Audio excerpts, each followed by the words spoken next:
maa ngi koy wax tout à l'heure y a eu vous êtes économiste donc dinañ mën a comprendre un peu cette question wala li ministre Pape Malick Ndour wax par rapport à la dette 9 000 milliards pour 2 ans année 2024 ak année 2025 et moom daf ñu renvoyer encore ci comme ni mu koy waxee Fofana ci LFI bi ak LFR bi par rapport à cette dette comment le comprendre et où va-t-on en fait? nee na loolu c'est normal hein, c'est-à-dire que le Sénégal c'est un État.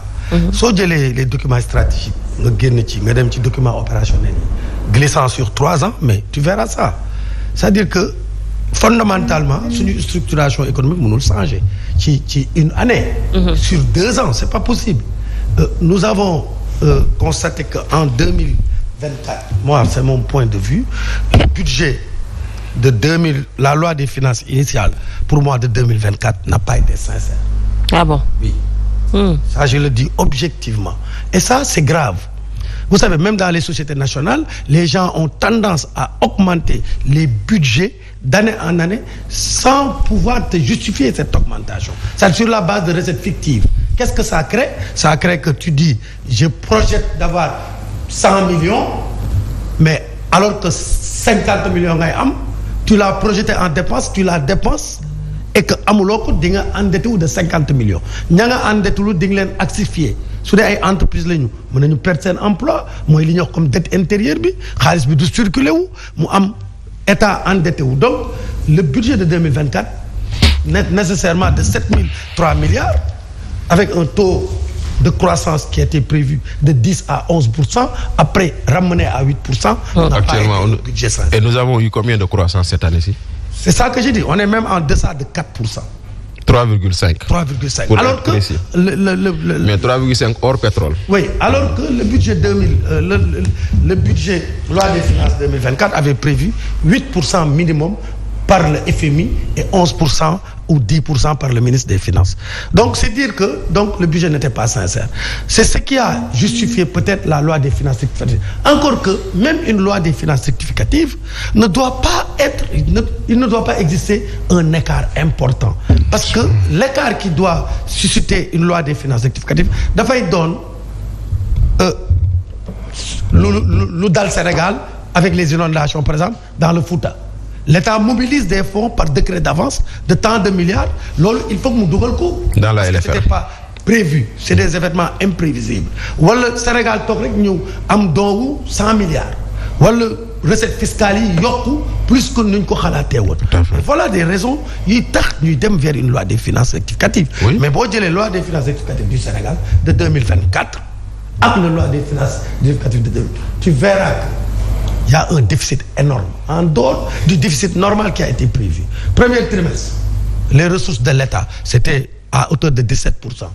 Deuxième trimestre 40% de ressources d'exécution mooy nga ne 100 millions ngay am nga am 40 millions. C'est ça la vérité. Oui. Boo demee in fine jusqu'au troisième trimestre le Sénégal a exécuté son budget de 2024 en termes de ressources à hauteur de 61%.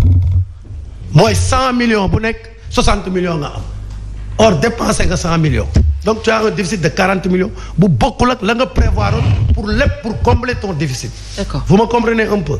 C'est dire que 2025 bi ce que je vois personnellement. Oui. mooy il y a eu plus de prudence. Parce que ils sont revenus à 6 000 milliards 6 900 je pense milliards 6 600 milliards alors. Dans ces 6 600 milliards, ils ont prévu des dépenses, des ressources de 4 000 et quelques milliards en termes de recettes fiscales et des recettes tirées du pétrole et autres, toutes les recettes confondues, et des dépenses à hauteur de 6 000 et quelques. Ce qui donne un déficit de 1 600 milliards.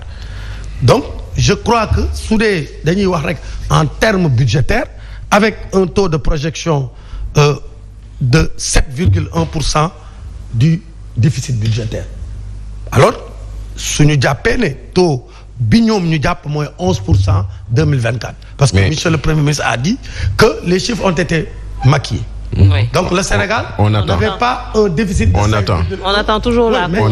On attend une confirmation. Oui. Sur un déficit.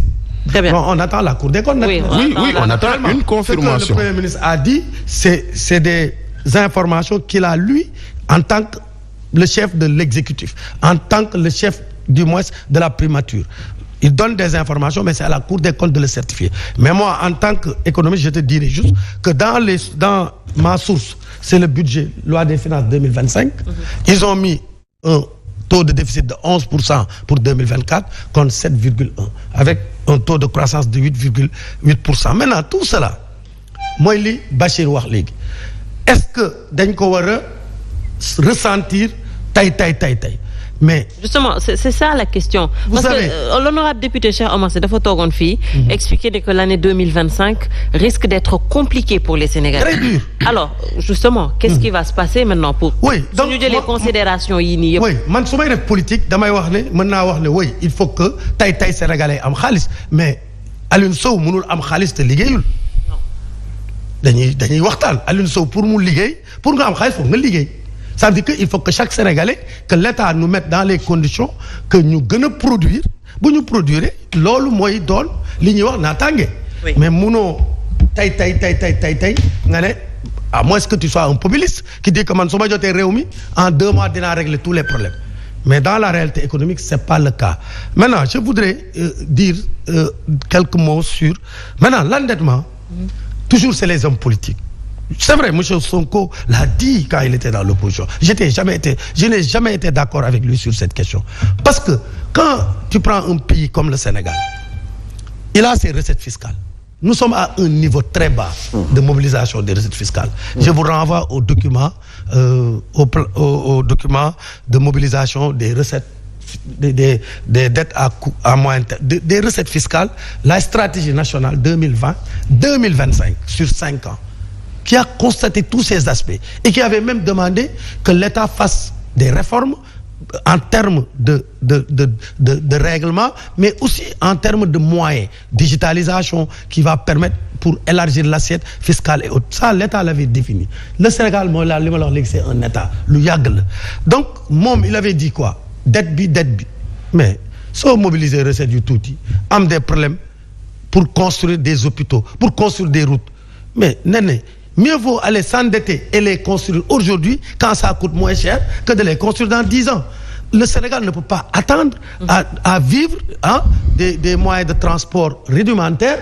Alors, il fallait que l'État s'endette. Sénégal, là, le problème, quand tu t'endettes, il faut le mettre dans des investissements productifs. Premièrement. Deuxièmement, il faut veiller à ce que cet argent ne soit pas détourné ni capté. Mais moi, je n'ai pas de problème par rapport à l'endettement. C'est pour cela que la loi de finances 2025, aussi bien avant 2025-2023, je dis les seuls 2 instruments de financement de nos économies, c'est l'endettement. Encore que ça va être difficile pour moi. Pour quelle raison? Alors, tout le monde sait que les eurobonds, le 26 décembre, maturité 1 an. Moi, dans 1 an, je vais faire. Non, c'est il faut les mois. Oui, tout à fait. Oui. C'est pas des mois, marché des obligations. Mais j'ai dit, maturité 1 an. Mais oui, avec un taux d'intérêt à 7%. Donc, maturité 1 an. Taux d'intérêt à 7%. Ils pesent sur le budget 2025. Ça, c'est clair. Donc, c'est pour ça que les gens te parlent de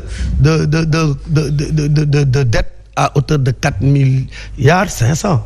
Comme pour l'année 2024. Mais il faut dire que le déficit de 2025 est quand même 2 fois moins important que le déficit de 2024.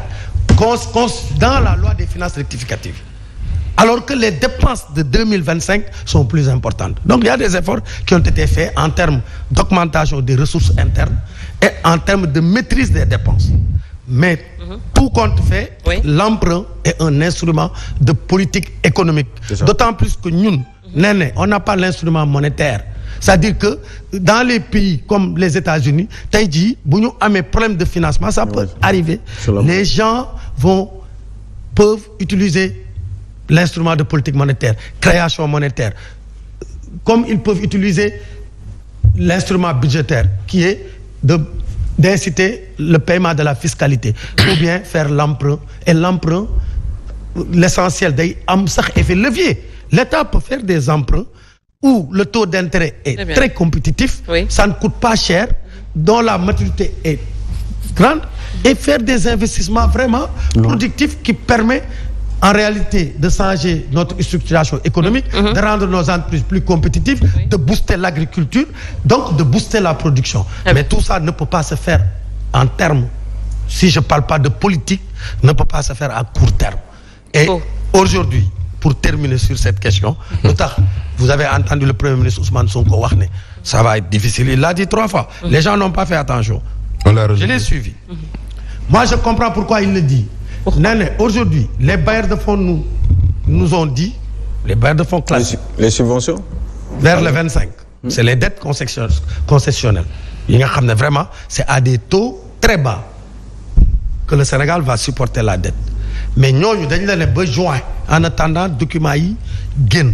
Ils ne peuvent plus travailler avec le Sénégal. Il faut que nous ayons une base statistique légale validée par le gouvernement du Sénégal, ce qui est normal. Donc, nous n'avons besoin. En attendant, d'ici le premier semestre, qui va financer notre économie? Qui va financer le déficit? C'est naturellement le marché financier ou c'est naturellement les eurobonds qui coûtent plus cher. Ça, il faut le reconnaître. Maintenant, c'est le prix à payer, peut-être parce que le Premier ministre dit souci de transparence. D'autres te diront il ne devait pas le dire. Mais en tout état de cause, la personne prend ses responsabilités en disant que le Sénégal a un déficit de 11%. S'il l'avait caché aussi, demain, qu'est-ce que le Sénégal va vivre? Donc moi, je crois que, mon frère, les décrets d'avance sont mieux. Excusez-moi, vous avez tout à l'heure dénoncé le fait que nous devons assembler, utiliser l'article 86 de la Constitution. Mais ça, c'est prévu. Les situations exceptionnelles, c'est pour ça que la Constitution l'a prévu. La Constitution l'a prévu, d'autant plus que dans le cas d'espèce, il y a eu des débats au niveau des commissions. Maintenant, je suis d'accord avec... Je suis désolé, grand. Le débat, c'est pas pour la commission, c'est pour le peuple. Non, je reviens. Non, c'est pour le peuple, le débat. Oui, mais... C'est mon point de vue. Oui, mais je suis désolé. Mais le débat, c'est pas pour la commission. C'est le peuple qui veut savoir. Parce que c'est contradictoire.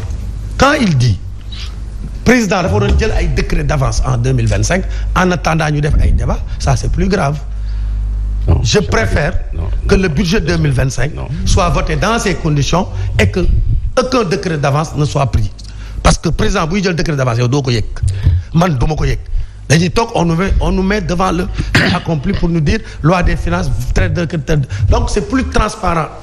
Li ñu def ni actuellement dans une situation exceptionnelle, la loi le prévoit, le Conseil des ministres a effectivement délibéré sur la question, ils l'ont gardé, après ils l'ont envoyé à l'Assemblée nationale. Je crois qu'il n'y a pas eu de violation de texte en aucune manière. Non. Et c'est dans le contexte d'urgence que les gens l'ont fait. Bon, et si voilà, d'apporter quelques précisions. Ce que je peux dire, quoi. Moi, je persiste et je réitère encore que l'article 86 alinéa 6 a été violé. Je pèse bien mes mots. Parce que, en tout cas, on n'a pas eu connaissance. A été violé comment? Sur quelle base? Parce que tout simplement, l'article 86 obéit à des conditions de forme. Pour qu'on parle de vous faites qu'elle débat, c'est-à-dire que votre budget sans débat, il faut obligatoirement une délibération du Conseil des ministres. Moi, je n'ai pas vu connaissance. Moi, je parle en délibération Conseil des ministres. Est-ce que la délibération est destinée à vous? Non. Il faut se poser la question. Il peut avoir une il s'agit de nos fonds. Parce que nous avons jubal jubanti am déet ñoo dem ba di wax ne que gouvernement bi passé. J'ai dit que la délibération a été prise. Oui. Vous apportez la réplique. Permettez que... Mais c'est moi qui avais la parole. Je n'ai pas encore laissé. Allez-y. Mais aussi, moi, j'ai des arguments. Même la date butoir du 31 décembre évoquée, ce n'était pas nécessaire. Nous allons continuer. Il y a des mécanismes qui sont pris. Moi, je ne suis pas un économiste, mais je suis juriste. Mais il y a des mécanismes que la Constitution a prévus qui nous permettent devant une telle situation. Non, transparence. Non, attends. Décret d'avance. Attends. Degré d'avance, en fait, ça a été prévu par la Constitution. Nous avons utilisé depuis Senghor. Senghor, nous avons utilisé. Abdou Diouf, nous avons utilisé. C'est avec Abdoulaye Wade, le gars a commencé à utiliser les décrets d'avance. Les décrets d'avance aussi, devant les conditions. Article 23, il faut avoir l'air. Voilà, devant l'air.